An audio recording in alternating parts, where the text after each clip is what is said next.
Good evening all. Welcome to IAC. ఈ వీడియోలో important current affairs discuss చేద్దాం. So first headlines చూద్దాం.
So డేకి సంబంధించిన కరెంట్ అఫైర్ చూద్దాం. NRI non resident Indian day और Pravasi Bharatiya Divas. Non resident Indian day or Pravasi Bharatiya Diwas గా దీన్ని చెప్పొచ్చు. ఎన్ఆర్ఐ డే కింద దీన్ని 9th జాన్ రికగ్నైజ్ చేయడం జరిగింది. దీన్ని 9th జాన్ రికగ్నైజ్ చేయడానికి కారణం సేమ్ డే 1915లో గాంధీ సౌత్ ఆఫ్రికా నుంచి ఇండియాకి రిటర్న్ రావడం జరిగింది. సో ఆ ఈవెంట్ ని గుర్తు చేసుకుంటూ మనకి 1915 9th జాన్ ఏదైతే ప్రముఖ ఈవెంట్ ఉందో the same day 9th John అనే దాన్ని ఎన్ఆర్ఐ డే లేదా భారతీయ దివాస్ కింద రికగ్నైజ్ చేయడం జరిగింది. 2003లో దీన్ని మొట్టమొదటిసారిగా గుర్తించారు. 2015కి ఈ ఘటన అంటే ఇలాంటి హిస్టారికల్ మూమెంట్ జరిగి 100 years కంప్లీట్ అయింది. 2015లో గవర్నమెంట్ ఆఫ్ ఇండియా ఏమని డిసైడ్ అయిందంటే ప్రతి 2 సంవత్సరాలకు ఒకసారి మనకి ప్రవాస భారతీయ దివాస్ అనే దాన్ని సెలబ్రేట్ చేయాలి అని చెప్పేసి మనకి గుర్తించడం జరిగింది. అండ్ ఇవి ఈ ప్రవాస భారతీయ దివాస్ కి సంబంధించినవి. ఎన్ఆర్ఐ డే జాన్ 9th మొట్టమొదటిగా 2003లో స్టార్ట్ అయింది. 2015లో 100 years కంప్లీట్ చేసుకుంది. 2015 నుంచి ప్రతి 2 సంవత్సరాలకు ఒకసారి ఈ ప్రవాసీ భారతీయ దివాస్ డే అనే దాన్ని సెలబ్రేట్ చేయాలి అని చెప్పేసి నిశ్చయించుకున్నారు. అలాగే మనం జాన్ 1 నుంచి జాన్ 9th లోపు చూసుకుంటే జాన్ 1 గ్లోబల్ ఫ్యామిలీ డే కింద ఉంది. జాన్ 4 వరల్డ్ బ్రెయిలీ డే, ఏదైతే లూయిస్ బ్రెయిలీ ఉన్నారో సో ఆయన యొక్క జ్ఞాపకార్థంగా వరల్డ్ బ్రెయిలీ డే అనే దాన్ని జాన్ 4th రికగ్నైజ్ చేశారు. World day for war of orphans అనేది జాన్ 6th రికగ్నైజ్ చేయబడింది. ప్రపంచంలో ఆఫ్ఘనిస్తాన్ కంట్రీ అనేది ప్రస్తుతం అధిక సంఖ్యలో వార్ ఆఫ్ ఆర్ఫన్స్ ని కలిగి ఉంది. జాన్ 8th అనేది African National Congress foundation day కింద ఉంది. జాన్ 9th వచ్చేటప్పటికి NRI day. Jan 9th NRI day, African Congress National foundation day Jan 8th, Jan 6th world day for war orphans, Jan 4th world Braille day, Jan 1 global family day. And exam point of వ్యూలో చూసుకుంటే Jan 4th world Braille day గుర్తుపెట్టుకోవాలి. Jan 6th war orphans day గుర్తుపెట్టుకోవాలి. Jan 9th NRI day అనేది గుర్తుపెట్టుకోవాల్సి ఉంటుంది. So ఇక్కడ current affair book and Aadhaar కి సంబంధించిన కరెంట్ అఫైర్ గా చెప్పొచ్చు. సో మనకి ఈ రోజు ఆధార్ వచ్చేటప్పటికి జయంత్ గోసాల్ గారు, పొలిటికల్ జర్నలిస్ట్ అయిన జయంత్ గోసాల్. సో ఆయన మమత బియాండ్ 2021 అనే దాన్ని రాశారు. మమత బియాండ్ 2021 అనే దాన్ని రాసింది జయంత్ గోసాల్ గారు. ఆయన పొలిటికల్ జర్నలిస్ట్ గా కూడా చెప్పొచ్చు. అండ్ వెస్ట్ బెంగాల్ యొక్క చీఫ్ మినిస్టర్ అయిన మమతా బెనర్జీ గారి యొక్క బయోగ్రఫర్ కూడా ఈయనే. ఇటీవల మనకి ప్రముఖ వ్యక్తులు మమతా బెనర్జీ, నరేంద్ర మోడీ, మన్మోహన్ సింగ్, అటల్ బిహారీ వాజ్పేయి, మహాత్మా గాంధీ ఇలాంటి వాళ్ళ మీద ఎక్కువగా, మహాత్మా గాంధీ, నాథూరామ్ గాడ్సే, సో ఇలాంటి వాళ్ళ మీద ఎక్కువగా బుక్స్ వస్తున్నాయి. ఎకనామిస్ట్ గాంధీ అనే బుక్ ని 2021లో రిలీజ్ చేశారు. అండ్ దాన్ని రాసింది జైతీర్థ్ రావు గారు. సో పొలిటీషియన్స్ గురించి మాట్లాడుతున్నాం కాబట్టి ఈ బుక్ నేను ఇక్కడ ఇచ్చాను. ఎకనామిస్ట్ గాంధీని రాసింది జైతీర్థ్ రావు గారు. సో ఇలాంటి పొలిటికల్ లేదా freedom fighters, national important persons ఎవరైతే ఉన్నారో వాళ్ళ మీద బుక్స్ ఎక్కువగా వస్తున్నాయి 2021 అండ్ 22లో కూడా. సో 2022లో మనం చెప్పుకుంటున్న ఇంకొక బుక్ మమత బియాండ్ 2021. సో దీన్ని జయంత్ గోసాల్ గారు ఒరిజినల్ గా వెస్ట్ బెంగాలీ లాంగ్వేజ్ లో రాశారు ఈయన. సో దీనిని మనకి ఎవరైతే అరుణవ సిన్హా అనే పర్సన్ ఉన్నారో సో ఆయన ఇంగ్లీష్ లోకి ట్రాన్స్లేట్ చేయనున్నారు. జయంత్ గోసాల్ గారు రాశారు, అరుణవ సిన్హా అనే పర్సన్ ఇంగ్లీష్ లోకి ట్రాన్స్లేట్ చేయనున్నారు. సో ఈయన బాంగ్లా అండ్ బెంగాలీ భాషల్లో ఏవైతే బుక్స్ రాశారో ఆ బుక్స్ అన్నిటిని కూడా ఈయన ఇంగ్లీష్ లోకి అనువాదం చేసే ఆయన. అండ్ దాదాపుగా 65 బుక్స్ ని ఈయన ఇప్పటికే ఇంగ్లీష్ లో ట్రాన్స్లేట్ చేశారు. మమతా బియాండ్ 2021 అనే దాన్ని కూడా ఈయన ఇంగ్లీష్ లోకి ట్రాన్స్లేట్ చేయబోతున్నారు. సో ఇది ఇక్కడ మనకి సంబంధించిన బుక్ అండ్ ఆధార్ కింద కరెంట్ అఫైర్. సో ఇక్కడ కరెంట్ అఫైర్ రీసెంట్ గా మనకి కరెంట్ అఫైర్స్ లో ఉన్న బుక్ అండ్ ఆధార్, రీసెంట్ గా వచ్చిన న్యూస్ లో ఉన్న బుక్ అండ్ ఆధార్ గా చెప్పొచ్చు. ఆధార్ వచ్చేటప్పటికి ధీరేంద్ర కేజా. సో ధీరేంద్ర కేజా అనే పర్సన్ మనకి రచయిత లేదా ఆథర్గా ఉన్నారు. బుక్ గాంధీ గారికి సంబంధించింది. Gandhi's assassin the making of Nathuram Godse and his idea of India. Gandhi's assassin the making of Nathuram Godse and his idea of India అనే దాన్ని ధీరేంద్ర కేజా గారు రాశారు. సో దాన్ని రీసెంట్గా రిలీజ్ చేయడం జరిగింది. అలాగే గతంలో అంటే 2021లో మనకి ఇంకొక ఆథర్ ఉన్నారు. ఆయన పేరు Dhaval Kulkarni. Again I'm repeating, Dhaval Kulkarni. 2021లో సో ఆయన Nathuram Godse the true story of Gandhi's assassin అనే బుక్ ని కూడా రాసి ఉన్నారు. సో 2021-22కి సంబంధించి ఇద్దరు ఆథర్స్ ఉన్నారు. ధీరేంద్ర కేజా గారు గాంధీస్ అసాసియన్ అనే దాన్ని రాశారు. నాథురామ్ గాడ్సే గారి గురించి ధావల్ కులకర్ణి గారు రాశారు.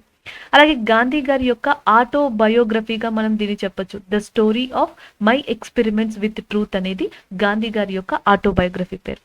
అలాగే గాంధీ గారిని తన జీవితంలో అత్యంత ప్రభావం చేసిన పుస్తకాలు కూడా ఉన్నాయి, ఆథర్స్ కూడా ఉన్నారు. సో వాళ్ళలో మనం సెలెక్టివ్గా చెప్పుకునేది, ఎగ్జామ్స్లో అడిగేది లియో టాల్స్టాయ్ గురించి. సో ఆయన రాసిన book the kingdom of God is within you అనేది గాంధీ గారిని అత్యంత ప్రభావం చేసింది. Next one unto the last, దీనిని జాన్ రస్కిన్ రాశారు. సో ఈ బుక్ కూడా గాంధీ గారిని అత్యంత ప్రభావం చేసిందని చెప్పొచ్చు. Unto the last the kingdom of God is within you. అలాగే నెక్స్ట్ ఆశిష్ లతా రామ్ గోవింద్ అనే పర్సన్ ఇటీవల వార్తల్లో ఉన్నారు 2021లో. ఎందుకంటే ఈమె గాంధీ గారి యొక్క గ్రేట్ గ్రాండ్ డాటర్, ముని మనవరాలు గాంధీ గారికి. అండ్ గతంలో అంటే 2021లో సౌత్ ఆఫ్రికా ఈమెకి 7 సంవత్సరాలు జైలు శిక్ష విధిస్తున్నట్లుగా వార్తలు వచ్చాయి కొన్ని ఇష్యూస్ కి సంబంధించి. సో ఆ వార్తల నేపథ్యంలో ఆశిష్ లతా రామ్ గోవింద్ గారు కూడా ఇటీవల కాలంలో వార్తల్లో నిలిచారు. She was Gandhi grand daughter గా కూడా చెప్పొచ్చు. నెక్స్ట్ వన్, గాంధీ గారి యొక్క సమాధి అనేది మనకి న్యూఢిల్లీలో ఉంది. దాన్ని రాజ్ ఘాట్ గా పిలుస్తారు. నేను చెప్పిన ఇవన్నీ కూడా మీరు ఒక జీకే ప్యాక్ లో తీసుకోవచ్చు. My experiment with truth on Gandhi గారి యొక్క ఆటోబయోగ్రఫీ, లియో టాల్స్టాయ్ రాసింది the kingdom of God is within you, unto the last అనేది రాసింది జాన్ రస్కిన్, ఆశిష్ లతా రామ్ గోవింద్ అనే person great daughter of Gandhi గారిగా చెప్పొచ్చు.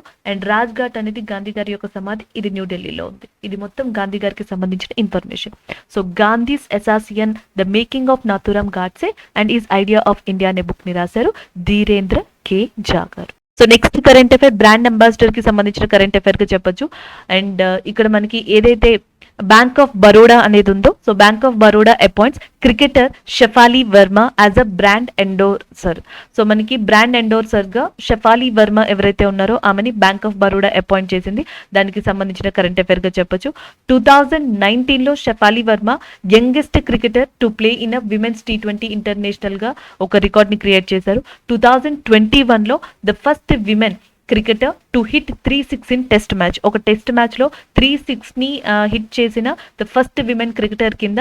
అండ్ అత్యంత చిన్న ఏజ్ లోనే T20 ఇంటర్నేషనల్ గేమ్ లో ప్రవేశించిన వ్యక్తి కింద షెఫాలి వర్మ 2019 అండ్ 2021లో కరెంట్ అఫైర్స్ లో ఉన్నారు.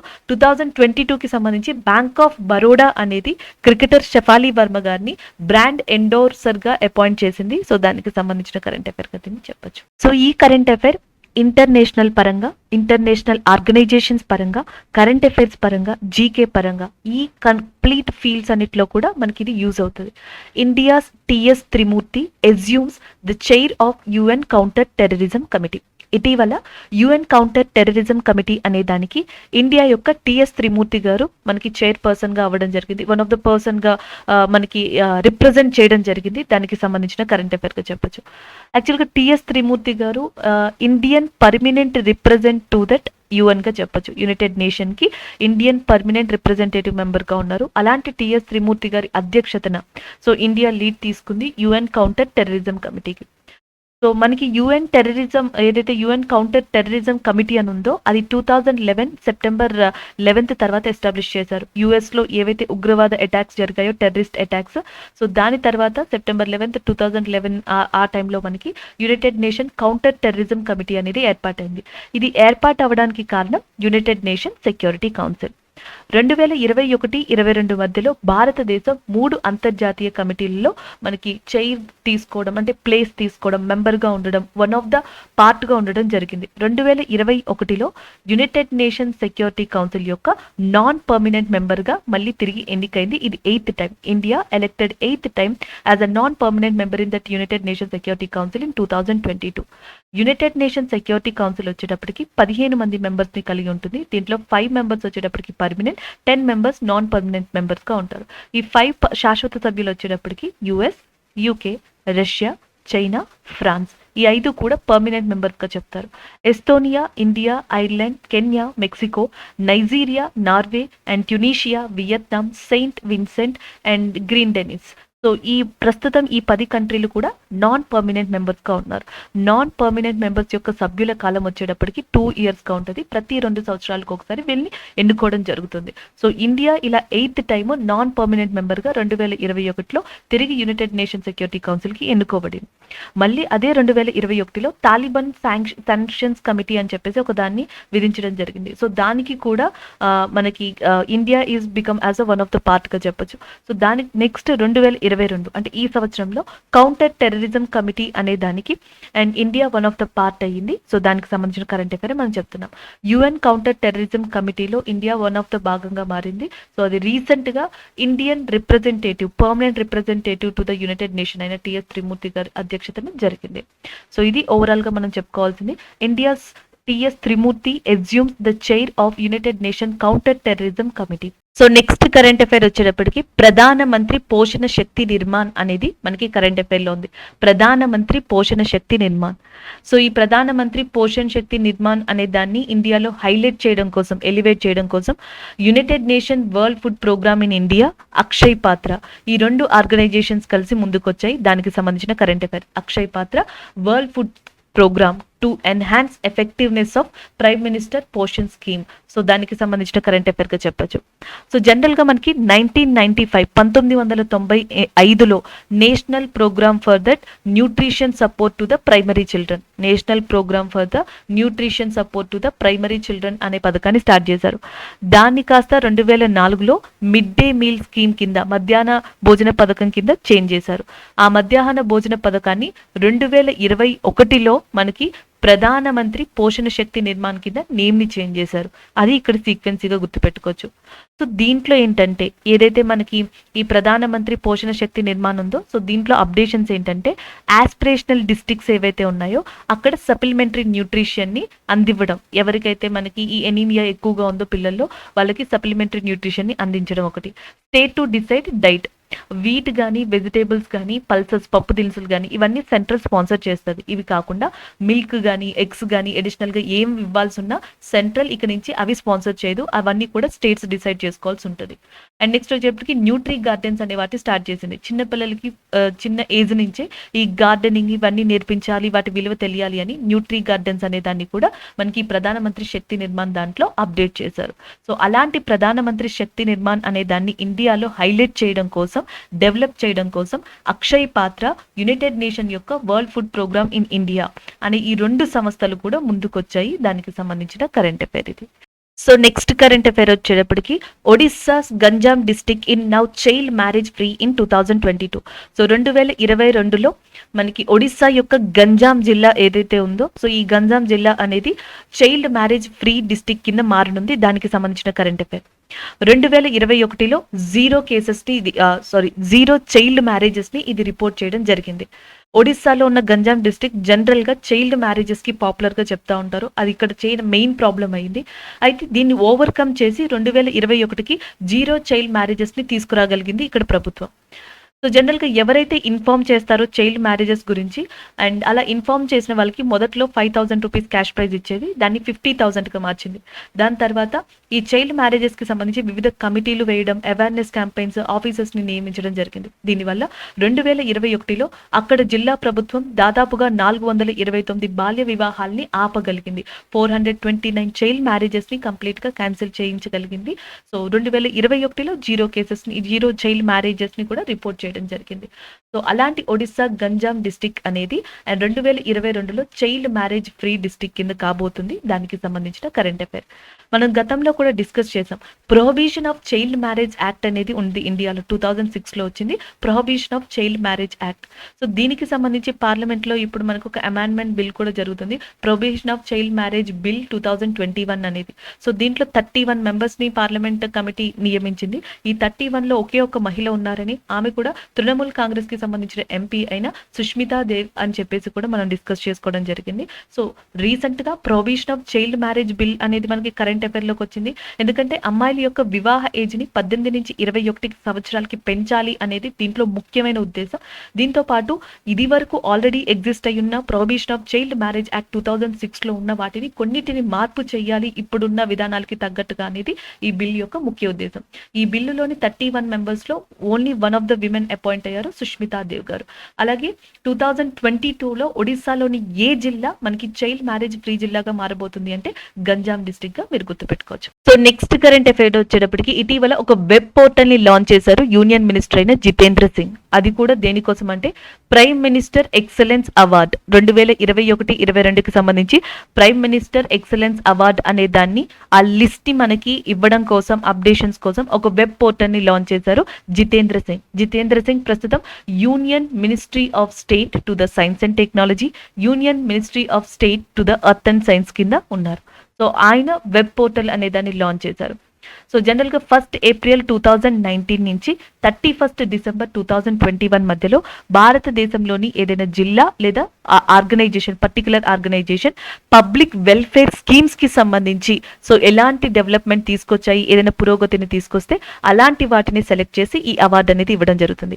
ఈ అవార్డుకి గతంలో 10 లక్షల క్యాష్ ప్రైజ్ ని ప్రకటించారు. ఆ 10 లక్షల క్యాష్ ప్రైజ్ ని కాస్త ఇప్పుడు 20 lakhs గా చేయడం జరిగింది. అలాగే 2021కి సంబంధించి prime minister awards for excellence అనే దాన్ని 18 మందికి ప్రకటించడం జరిగింది. 3 పాయింట్స్ గుర్తుపెట్టుకోవచ్చు. వెబ్ పోర్టల్ అనేది ఎవరు లాంచ్ చేశారు అంటే జితేంద్ర సింగ్. జితేంద్ర సింగ్ గారు earth science, science and technology యొక్క యూనియన్ మినిస్ట్రీ ఆఫ్ స్టేట్ కింద ఉన్నారు. And second point, cash prize ఎంత ఇస్తారంటే 20 lakhs. ఇది వరకు 10 లక్షలు ఇచ్చేవారు, దాన్ని 20 లక్షలుగా పెంచడం జరిగింది. 2021లో టోటల్ గా ఎంత మందికి ఈ అవార్డు అనేది దక్కింది, ఎన్ని ఆర్గనైజేషన్ లేదా డిస్ట్రిక్ట్స్ కి దక్కింది అంటే 18. సో 18 గా దీన్ని గుర్తుపెట్టుకోవచ్చు. Web portal launched for prime minister's awards for excellence in 2021-22. So next current affair మనకి ఎకానమీ లేదా బ్యాంకింగ్ రంగానికి సంబంధించిందిగా చెప్పొచ్చు. Airtel payments bank get scheduled bank status from RBI. RBI దగ్గర నుంచి ఇటీవల ఎయిర్టెల్ పేమెంట్ బ్యాంక్ అనేది షెడ్యూల్డ్ బ్యాంక్ స్టాటస్ అనే దాన్ని తీసుకుంది. దానికి సంబంధించిన కరెంట్ అఫైర్. ఎయిర్టెల్ పేమెంట్ అనేది భారతదేశంలో చాలా fast growing digital payment banking కింద చెప్పొచ్చు. దాదాపుగా 115 మిలియన్ యూజర్స్ ని ఇది కలిగి ఉంది. ఇక ఆర్బీఐ విషయానికి వస్తే the banks which are listed in the second schedule of RBI act 1934 they are called as schedule banks. So ఇండియాలో షెడ్యూల్ బ్యాంక్స్ అని వేటిని అంటారు అంటే ఏవైతే ఆర్బీఐ యాక్ట్ 1934 కింద సెకండ్ షెడ్యూల్లో మెన్షన్ చేసి ఉంటాయో, లిస్ట్ చేయబడి ఉంటాయో, సో వాటిని షెడ్యూల్ బ్యాంక్స్ కింద తీసుకుంటారు. ఈ షెడ్యూల్డ్ బ్యాంక్స్ ని కూడా 2 విధాలుగా కేటగరైజ్ చేస్తారు. ఒకటి షెడ్యూల్డ్ కమర్షియల్ బ్యాంక్స్ అని, 2 షెడ్యూల్డ్ కోఆపరేటివ్ బ్యాంక్ అని. షెడ్యూల్డ్ కమర్షియల్ బ్యాంక్ వచ్చేటప్పటికి ఎస్బీఐ, దాని యొక్క associates, nationalised banks, private sector banks, regional rural banks, foreign banks, వీటన్నిటినీ కూడా షెడ్యూల్డ్ కమర్షియల్ బ్యాంక్స్ లో చెప్తారు. సో ఇలాంటి షెడ్యూల్ బ్యాంక్ లిస్ట్ లో ఇటీవల ఆర్బీఐ ఎయిర్టెల్ పేమెంట్స్ బ్యాంక్ అనే దాన్ని కూడా చేర్చడం జరిగింది. దానికి సంబంధించిన current affair. Airtel payments bank get scheduled bank status from RBI. So next current affair, Prime Minister choose Puducherry has a host of National Youth Festival. So National Youth Festival ki itivalla Prime Minister Narendra Modi and Puducherry ane danni host కింద venue కింద select చేయడం జరిగింది. దానికి సంబంధించిన current affair. 25th national youth festival అనేది 12th John నుంచి 16th John ఈ సంవత్సరంలో మనకి పుదుచ్చేరిలో జరగబోతున్నాయి. ఫస్ట్ నేషనల్ యూత్ ఫెస్టివల్ అనేది 1995లో స్టార్ట్ చేశారు. భారతదేశంలో మొట్టమొదటి నేషనల్ యూత్ ఫెస్టివల్ వర్చువల్ గా ఎప్పుడు జరిగింది అంటే 2021లోనే జరిగింది. అది కూడా మనకి 24th నేషనల్ యూత్ ఫెస్టివల్ అవుతుంది. 23rd యూత్ ఫెస్టివల్ అనేది 2020లో జరిగింది. దానికి వెన్యూ వచ్చేటప్పటికి ఉత్తరప్రదేశ్ గా ఉంది. పుదుచ్చేరి లెఫ్టినెంట్ గవర్నర్ గా తమిళసై సౌందర్యరాజన్ ఉన్నారు. పుదుచ్చేరి లెఫ్టినెంట్ గవర్నర్ తమిళసై సౌందర్యరాజన్ ఇటీవల logo and mascot national youth festival కి సంబంధించిన దాన్ని పుదుచ్చేరిలో లాంచ్ చేయడం జరిగింది. And prime minister choose Puducherry has a host of 25th national youth festival in India which is going to be held between 12th Jan to 16th Jan. So next current affair award కి సంబంధించిందిగా చెప్పొచ్చు. Award కేటగిరీకి సంబంధించింది Goenka award in photo journalism. So Goenka award in that Ramnath Goenka award in photo journalism గా చెప్పొచ్చు. So దీనిని ఈ సంవత్సరం జిషన్ ఏ లతీఫ్ అనే పర్సన్ అందుకున్నారు. Zishan A Latif won the Ramnath Goenka award in photo జర్నలిజంగా చెప్పొచ్చు. దీన్ని 2006లో ఎస్టాబ్లిష్ చేశారు. సో రామ్నాథ్ గారు వచ్చేటప్పటికి ఇండియన్ ఎక్స్‌ప్రెస్ అనే దాన్ని 1932లో ఎస్టాబ్లిష్ చేశారు. అండ్ నెక్స్ట్ ఈయన ఫ్రీడమ్ ఫైటర్ కూడా. సో ఆయన యొక్క గౌరవార్థంగా ఫోటో జర్నలిజంకి సంబంధించి అండ్ ప్రింట్ అండ్ బ్రాడ్కాస్ట్ జర్నలిజంకి సంబంధించి ఈ రామ్నాథ్ గోయింకా అవార్డ్ అనే దాన్ని ఎస్టాబ్లిష్ చేశారు 2006లో. సో 2021లో మనకి జిషాన్ ఏ లతీఫా అనే పర్సన్కి ఇది వచ్చింది. అది కూడా మనకి క్యారవాన్ అనే ఒక మ్యాగజైన్లో ఎన్ఆర్సీకి సంబంధించి నేషనల్ రిజిస్ట్రేషన్ ఆఫ్ సిటిజన్షిప్కి సంబంధించి ఒక ఫోటో ఎస్సే దాని మీద రావడం జరిగింది. సో దానికి సంబంధించిన కేటగిరీలో సో ఈయన ఈ అవార్డుని పొందారు. అదే ఇక్కడ మనకి current affair. Zeeshan A Latif and own that Ramnath Goenka award in photo journalism. ఈ అవార్డ్ 2006లో ఎస్టాబ్లిష్ చేసింది. ప్రింటింగ్ మీడియాలో ఇస్తారు అండ్ యాజ్ ఆల్సో బ్రాడ్కాస్ట్ జర్నలిజంలో కూడా ఇది ఇవ్వడం జరుగుతుంది. అలాగే ఈయనకి ఎందుకు ఈ అవార్డు వచ్చింది అంటే ఎన్ఆర్సీకి సంబంధించి ఒక ప్రత్యేక కవరేజ్ని ఫోటో ఎస్సే రూపంలో క్యారవాన్ అనే దాంట్లో పబ్లిష్ చేయడం వల్ల జిషాన్ ఏ లతీఫ్ గారికి ఈ అవార్డు అనేది లభించింది. సో గోయింకా రామ్నాథ్ గోయింకా అనే పర్సన్ ఫ్రీడమ్ ఫైటర్గా మనకి తెలుసు. ఇండియన్ ఎక్స్‌ప్రెస్ అనే దాన్ని కూడా 1932లో ఈయన ఎస్టాబ్లిష్ చేశారు. So next current affair. Kerala's high court India's first paperless court. భారతదేశంలోనే ఫస్ట్ స్మార్ట్ కోర్ట్ లేదా పేపర్లెస్ కోర్ట్ అనేది కేరళలో రాబోతుంది. కేరళ హైకోర్ట్ కాబోతుంది. దానికి సంబంధించిన కరెంట్ అఫైర్. సో ఇటీవల సుప్రీం కోర్ట్ యొక్క జడ్జ్ అయిన జస్టిస్ ఎవరైతే డివై చంద్రచూడ్ ఉన్నారో సో ఆయన ఈ స్మార్ట్ కోర్ట్ అనే దాన్ని ప్రారంభించారు అండ్ స్మార్ట్ కోర్ట్ రూమ్స్ని ప్రారంభించారు కేరళ హైకోర్టులో. దానికి సంబంధించింది. అలాగే భారతదేశంలో ఫస్ట్ పేపర్లెస్ కోర్టు కేరళలోనే ఉంది. భారతదేశంలో ఫస్ట్ డిజిటలైజ్డ్ పంచాయత్ కూడా కేరళలోనే ఉంది, కొట్టాయంలో. So Kottayam is the first digitalized panchayat in India which is located in కేరళగా చెప్పొచ్చు. అలాగే కేరళ ప్రతి దాంట్లో చాలా వాటిలో మనకి ఫస్ట్ ప్లేస్ని ఆక్యుపై చేసుకుందని చెప్పొచ్చు. ఎడ్యుకేషన్ విషయంలో కానీ, లిటరసీ విషయంలో కానీ, జెండర్ రేషియోలో కానీ కేరళనే ప్రస్తుతం టాప్లో ఉంది ఇండియన్ స్టేట్స్లో. అలాగే state central library of Kerala ఏదైతే త్రివేంద్రంలో ఉందో అది భారతదేశంలోని oldest library. The oldest and first library in India కింద స్టేట్ సెంట్రల్ లైబ్రరీ ఆఫ్ కేరళని తీసుకుంటారు. అలాగే డిజిటల్ విలేజ్ అనేది కూడా first time digital book village అనేది కూడా మనకి ఎక్కడ స్టార్ట్ అయింది అంటే కేరళలోనే. అండ్ కేరళ యొక్క చీఫ్ మినిస్టర్గా పి విజయన్, కేరళ యొక్క గవర్నర్గా ఆరిఫ్ మొహమ్మద్ ఖాన్ ఉన్నారు. కేరళ యొక్క గవర్నర్ ఆరిఫ్ మొహమ్మద్ ఖాన్, కేరళ యొక్క chief minister P Vijayan. State central library of Kerala oldest library in కేరళగా చెప్పొచ్చు. Digitalized panchayat, digitalized book village అనేది కూడా కేరళకి సంబంధించింది. అండ్ ఫస్ట్ స్మార్ట్ కోర్ట్ లేదా ఫస్ట్ పేపర్లెస్ కోర్ట్ కూడా కేరళలోనే స్టార్ట్ కాబోతుంది. Kerala's high court India's first paperless court. మొట్టమొదటిగా ఈ కేరళ హైకోర్టులో 6 స్మార్ట్ కోర్ట్ రూమ్స్ ని అందజేయనున్నారు. సో కంప్లీట్ గా ఈ filling and as well as cases కి సంబంధించిందంతా కూడా కంప్యూటర్ స్క్రీన్స్ మీద లాయర్స్ కి వచ్చేలాగా దీన్ని డిస్ప్లే చేయనున్నారు. సో ఇది ఈ స్మార్ట్ కోర్ట్స్ కి సంబంధించిన కొంత information and current affair. Bahane Chhodo tax Bachao campaign అనే దాన్ని ఇటీవల ఎస్బీఐ జనరల్ ఇన్సూరెన్స్ ప్రారంభించింది. ప్రముఖ యాంకర్ అయిన రుద్రాక్ష సింగ్ ఎవరైతే ఉన్నారో సో ఆయన్ని అంబాసిడర్ చేస్తూ బహానే చోడు ట్యాక్స్ బచావో అనే క్యాంపెయిన్ ని ఇటీవల ఎస్బీఐ జనరల్ ఇన్సూరెన్స్ అనేది స్టార్ట్ చేసింది. అలాగే ఎస్బీఐ యొక్క హెడ్ క్వార్టర్స్ అనేది మనకి ముంబైలో ఉంది. దీని యొక్క ఫౌండేషన్ డే కింద జూలై 1 ని చెప్పొచ్చు. అండ్ దినేష్ కారా గారు ప్రస్తుతం ఎస్బీఐ యొక్క చైర్మన్ గా ఉన్నారు. దినేష్ కారా is SBI chairman. SBI foundation day July 1 and head quarters వచ్చేసి మనకి ముంబైలో ఉంది. అలాంటి ఎస్బీఐకి సంబంధించిన ఎస్బీఐ జనరల్ ఇన్సూరెన్స్ అనేది బహానే చోడో ట్యాక్స్ బచావో అనే క్యాంపెయిన్ ని ప్రారంభించింది ఇండియాలో. అండ్ దీనికి అంబాసిడర్ గా ప్రముఖ యాంకర్ అయిన రుద్రాక్ష సింగ్ అనే పర్సన్ ని అపాయింట్ చేయడం జరిగింది. సో నెక్స్ట్ వన్ ఒబిచరీకి సంబంధించిన కరెంట్ అఫైర్ గా చెప్పొచ్చు. Padmashri awardee Sindhu Tai Sapkal orphan children's mother passes away. So రీసెంట్గా మహారాష్ట్రకి సంబంధించిన సంఘ సంస్కర్తగా చెప్పొచ్చు లేదా సోషల్ వర్కర్ ఈమె 2021లో పద్మశ్రీని తీసుకున్నారు. సో అలాంటి మనకి పద్మశ్రీ అవార్డు గ్రహీత అయిన సింధు థాయ్ గారు రీసెంట్గా మరణించారు. 73 సంవత్సరాలు ఈమెకి. మహారాష్ట్రలో ఈమెని మాయ్ అని కూడా పిలవడం జరుగుతుంది. ఎస్పెషల్లీ ఈమె ట్రైబల్ విలేజెస్ అండ్ వాళ్ళ యొక్క ఆర్ఫన్స్ కోసం ఈమె హెల్ప్ చేయడం జరిగింది అండ్ ఫైట్ చేయడం జరిగింది. ఈమె కాన్సెప్ట్ ఏది, ట్రైబల్ విలేజర్స్ ఎవరైతే ఉంటారో వాళ్ళకి రిలేటెడ్గా ఉన్న ప్రాబ్లమ్స్, అక్కడున్న ఆర్ఫన్ చిల్డ్రన్స్కి రిలేటెడ్ ప్రాబ్లమ్స్ మీద ఈమె వర్క్ చేయడం జరిగింది. అలాగే మాధ్య హిరాదిచి ఉకాలి మరాఠీ ఓరియంటెడ్ బుక్ ఇది సింధు థాయ్ గారి గురించి రాయబడిన బుక్. దీన్ని శకుంతల వాగ్ అనే పర్సన్ రాశారు. శకుంతల వాగ్ సింధు థాయ్ గారి గురించి రాసిన బుక్ గా మాధ్య హిరాదిచి ఉకాలి అనే బుక్ ని కూడా చెప్పొచ్చు. So Padmashri awardee Sindhu Tai Sapkal orphan children's mother recently passed away. So ఇక్కడ కరెంట్ అఫైర్ చూద్దాం. Google acquires Israel cyber security startup Siemplify for $500 million. So ఇటీవల గూగుల్ మనకి ఇజ్రాయెల్ యొక్క స్టార్టప్ పైన సింప్లిఫై అనే దాన్ని $500 million మనం సొంతం చేసుకుంది. దానికి సంబంధించిన కరెంట్ అఫైర్గా చెప్పొచ్చు. సో జనరల్గా ఇది మనకి 2015లో ఎస్టాబ్లిష్ చేయబడింది ఇజ్రాయెల్లో. సో దీనిని ఇప్పుడు గూగుల్ సొంతం చేసుకుంది. అలాగే ఇజ్రాయెల్ యొక్క ప్రైమ్ మినిస్టర్గా ప్రస్తుతం మనకి నాఫ్టైల్ బెనెట్ ఉన్నారు. ఇజ్రాయెల్ యొక్క ప్రెసిడెంట్గా మనకి ఐజాక్ హెర్జోగ్ ఉన్నారు. ఇజ్రాయెల్ యొక్క కరెన్సీ వచ్చేటప్పటికి and Israel shekel and as well as capital వచ్చేటప్పటికి Jerusalem. Israel capital Jerusalem and currency Israel shekel. And next Isaac Herzog అనే పర్సన్ ప్రెసిడెంట్గా ఉన్నారు. ప్రైమ్ మినిస్టర్ ఆఫ్ ఇజ్రాయెల్గా నాఫ్టైల్ బెనెట్ ఉన్నారు. సో అలాంటి ఇజ్రాయెల్కి సంబంధించి 2015లో స్టార్ట్ చేసిన సింప్లిఫై అనే ఒక స్టార్టప్ని ఇటీవల గూగుల్ ఏదైతే ఉందో సో అది సొంతం చేసుకుంది. Google acquires Israel cyber security startup Siemplify for $500 million, $500 million దీన్ని సొంతం చేసుకోవడం జరిగింది. సో ఈ కరెంట్ అఫైర్ మనకి అవార్డ్కి సంబంధించిందిగా చెప్పొచ్చు. జేసీ చౌదరి భారతదేశంలో ప్రముఖ న్యూమరాలజిస్ట్గా చెప్పొచ్చు. సో ఈయన ఇటీవల the first Guinness world record on న్యూమరాలజీని సొంతం చేసుకోవడం జరిగింది 2022లో. దానికి సంబంధించిన కరెంట్ అఫైర్గా చెప్పొచ్చు. ద ఫస్ట్ ఇండియన్ అని కూడా చెప్పొచ్చు.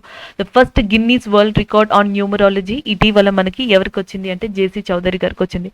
ప్రపంచవ్యాప్తంగా దాదాపుగా 6,000 మంది పార్టిసిపెంట్స్కి ఈయన ఎంకరేజ్మెంట్ ఇవ్వడం జరిగింది, అవేర్నెస్ ఇవ్వడం జరిగింది. దీనికి సంబంధించి ప్రపంచవ్యాప్తంగా USA, UK, middle east, India లాంటి కంట్రీలకి సంబంధించిన అండ్ చాలా మంది ప్రజలకి, చాలా మంది పీపుల్కి ఈయన న్యూమరాలజీకి సంబంధించిన అవేర్నెస్ ప్రోగ్రామ్స్ని కండక్ట్ చేశారు. అండ్ యాజ్ వెల్ as దాని గురించి అవగాహన కల్పించడం కూడా జరిగింది. అలాంటి జేసీ చౌదరి గారికి ఇటీవల the first Guinness world record on numerology అనేది దక్కింది. దానికి సంబంధించిన కరెంట్ అఫైర్. ఈ రోజు ఏవైతే ఓవరాల్గా డిస్కస్ చేసుకున్న కరెంట్ అఫైర్స్ వాటి రివ్యూ చూద్దాం. ఎన్ఆర్ఐ డే అనే దాన్ని మనం డిస్కస్ చేసుకున్నాం. అది జాన్ 9న రికగ్నైజ్ చేయబడింది. మమతా బియాండ్ 2021 అనే బుక్ గురించి మనం డిస్కస్ చేసుకోవడం జరిగింది. Next one, bank of Baroda అనేది షిఫాలి వర్మ గారిని ఇటీవల బ్రాండ్ ఎండోర్సర్గా అపాయింట్ చేసింది. దానికి సంబంధించిన current affair. Akshay Patra world food programme ఈ రెండు కలిసి భారతదేశంలో ప్రైమ్ మినిస్టర్ పోషన్ స్కీమ్ని ఎన్హాన్స్ చేయనున్నాయి, ఎఫెక్టివ్ ఉన్నాయి అండ్ వాటిని ఎలివేట్ చేయనున్నాయి. Next one, web portal launched for Prime Minister's Award for Excellence in 2021-22. Jitendra Singh union minister and web పోర్టల్ని లాంచ్ చేశారు. Prime minister award for excellence అనే దానికి 2021కి సంబంధించి దాదాపుగా 18 మందికి ఈ అవార్డ్ని అంటే 18 కేటగిరీస్కి సంబంధించి ఈ అవార్డ్ని ప్రకటించడం జరిగింది. Prime minister chooses Puducherry as a host of national youth festival.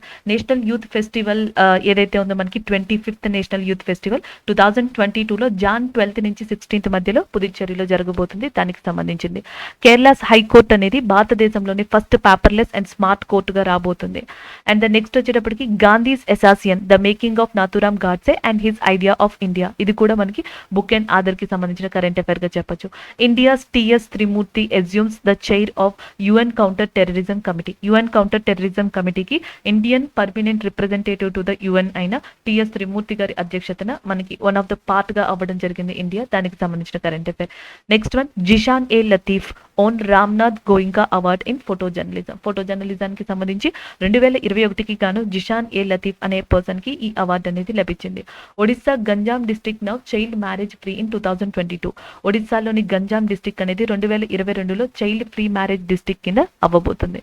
And the next one, Bahane Chhodo tax Bachao campaign అనే దాన్ని ఇటీవల ఎస్బీఐ జనరల్ లైఫ్ ఇన్సూరెన్స్ అనేది ప్రారంభించింది.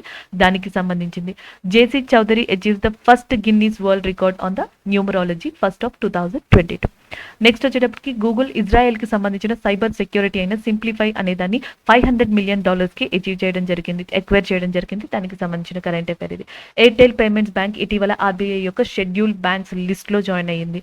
అలాగే పద్మశ్రీ అవార్డు గ్రహీత అయిన సింధు థాయ్ మహారాష్ట్రలో మాయిగా పిలువబడే పర్సన్ ఎవరైతే ఉన్నారో 73 సంవత్సరాల సింధు థాయ్ రీసెంట్గా మరణించడం జరిగింది. దానికి సంబంధించిన కరెంట్ అఫైర్. ఇవి ఈ రోజు మనం ఓవరాల్గా డిస్కస్ చేసుకున్న కరెంట్ అఫైర్స్. Thank you.